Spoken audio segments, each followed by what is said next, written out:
I woke up that morning to something I never expected: silence. And not the peaceful kind. The kind that hits you in the chest and tells you something's wrong before your feet even touch the floor. Out here, on my farm in Hillside Ridge, I'm used to a certain rhythm: the hum of the irrigation system, the clicking of timers, the faint buzz of equipment that keeps my crops alive and my cows from losing their minds in the heat. But that morning, nothing. No sound. Just dead, unnatural quiet. I rushed to the window, hoping maybe it was a breaker, maybe a system hiccup. But the soil was dry, the sprinklers were still, and my cattle were already pacing around like they knew what was coming. My heart started hammering. I threw on my boots and tore out to the breaker box. Everything inside was fine. No tripped switches, no fried fuses. But then I saw it. The power lines, cut clean through. Wires dangling from the pole like someone had taken garden shears to him in the dead of night. My hands went cold. My mouth dried up. This wasn't a freak accident. This was intentional. And in that exact moment, I already knew who had done it. Across the gravel road, standing on her porch with a mug of coffee and sunglasses too big for her smug little face, was Karen. Karen Langley, retired interior designer turned self-appointed neighborhood sheriff, armed with HOA rulebooks and the world's worst attitude.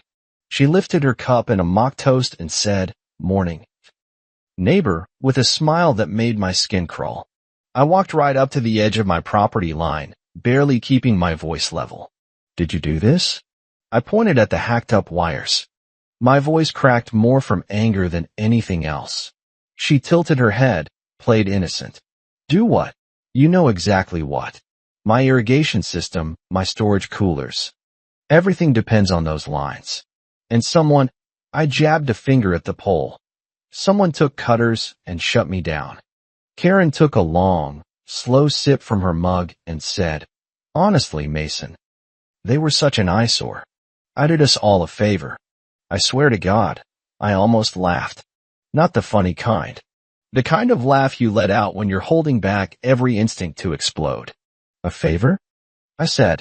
She didn't even blink. "You know, it's a real shame about your little farm, but maybe you should have considered aesthetics before ruining the view for the rest of us." I couldn't say another word. If I did, I might have said something I'd regret. Or worse. So I turned around, pulled out my phone, and called the power company and the sheriff. I wasn't going to let this slide. Not this time. By noon, the sun was already cooking the land. My spinach crop was the first to show signs of wilting. The tomatoes weren't far behind. The milk storage was climbing into the danger zone. My cows were restless, knocking their water troughs over. Every minute without power was costing me money I didn't have. And Karen? Still sipping coffee like she hadn't just committed a felony. When the utility truck finally rolled up, the guy climbed down, took one look at the lines, and whistled. "Whoever did this wasn't messing around," he said. "This ain't a storm job. This is deliberate." I asked him how long a fix would take. He scratched his beard, said, "Normal queue? Week, maybe 2. You want emergency priority? That's gonna cost you around 15 grand. $15,000. Just to get power back before I lost everything." I didn't have that kind of money lying around. My stomach dropped. But this wasn't over. Not even close. That night, I poured myself a mug of coffee, not out of peace, but strategy. Sat down at my kitchen table and reviewed the security footage from the cameras I'd installed around the barn last year. I'd added them after Karen trespassed during harvest season, ranting about generator noise. I never thought I'd be glad I did. At 3:08 a.m., there she was, clear as the full moon above, Karen Langley, creeping down the fence line with bolt cutters in hand. Dressed like a suburban ninja. The way she moved, slow, deliberate, like she was pruning roses, it made my blood boil. This was an impulse. This was planned. Next morning, I drove straight to the sheriff's office. Sheriff Dunlop leaned back in his creaky leather chair and watched the footage with a heavy sigh. "Well, hell," he said, "that's solid. What happens now?" I asked. "Well," he said, Cutting power lines falls under interference with public utilities. That's a felony. Plus trespassing, destruction of property. This could get ugly for her. I want her held accountable, I said. She cost me thousands. She smiled while doing it.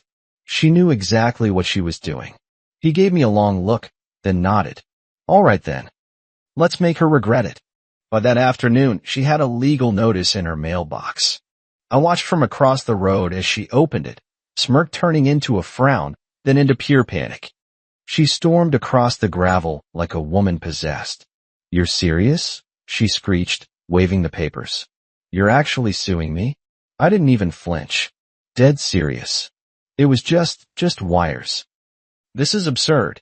Try saying that to the judge, I said, nodding toward the sheriff's cruiser parked down the street. Her mouth opened, then closed. She stomped off without another word. But I could feel it. This time, she wasn't untouchable. The next day, I met with Steve Yarrow, lawyer, farmer's advocate, and the kind of guy who's seen every HOA trick in the book. I laid it all out for him. Karen's past run-ins, the footage, the damages. He barely blinked. She's toast, he said. We're looking at trespassing, property destruction, and interference with public infrastructure. That last one could run her up to 50 grand, plus repair costs, plus any damages you can prove. 50 grand. That was more than I'd dared to hope. But I wasn't celebrating yet. Not until it was signed and sealed. He advised me to get witness statements, reports from the power company, anything that showed intent. I was already ahead of him. That evening, at the feed store, I heard her holding court, laughing, loudly, talking to a couple of locals, bragging about how she cleaned up the neighborhood by getting rid of ugly wires. She should be thanking me, she said. What kind of farmer relies on electricity anyway? Doesn't he know how to work the land the old-fashioned way? I stood in the aisle, jaw tight, recording every word on my phone. I sent it to Steve that night. His reply came fast. This is gold. The next morning, a county inspector named Mitch showed up. Said the sheriff had called him about a possible land boundary issue. I told him Karen had built her fence months ago without checking lines. I had survey records. We walked the line together. He pulled out the official plot map, paced the distance with a digital tool, and let out a low whistle. Well, he said, she's 3 feet over. That's technically encroachment. Every time she steps over that fence, she's trespassing. And if she built it knowingly, hoo boy. By sunset, Karen had received her second notice, this time for property violation. She came charging out again, paper in hand, screaming, "You're seriously doing this over some power lines and a fence?" Not just that, I said. It's about respect, boundaries, law. This is harassment, she yelled. I'll see you in court. That's exactly where we're going, I said, tipping my hat. A week later, court summons landed. She tried to delay it. Even hired a city real estate lawyer, looked slick but out of place. The trial was set, and everyone in town knew. By the time we got to court, the place was packed. Folks who hadn't spoken to me in months were there just to watch. I sat beside Steve, calm. Karen came in late, flustered, still wearing that "this is beneath me" expression. Her lawyer tried to argue it was a neighbor dispute blown out of proportion. Said Karen just wanted to improve the visual integrity of the neighborhood. Said I was overreacting. Steve said nothing at first. Then he stood and played the footage. The room went still. Karen, bolt cutters in hand, mid-slice. Then the audio, her bragging at the feed store. Every word dripped with contempt. That's taken out of context, she cried. I was joking. The judge didn't even look at her. He turned to the power company rep, who confirmed the $15,000 repair bill. Then Mitch explained the fence violation.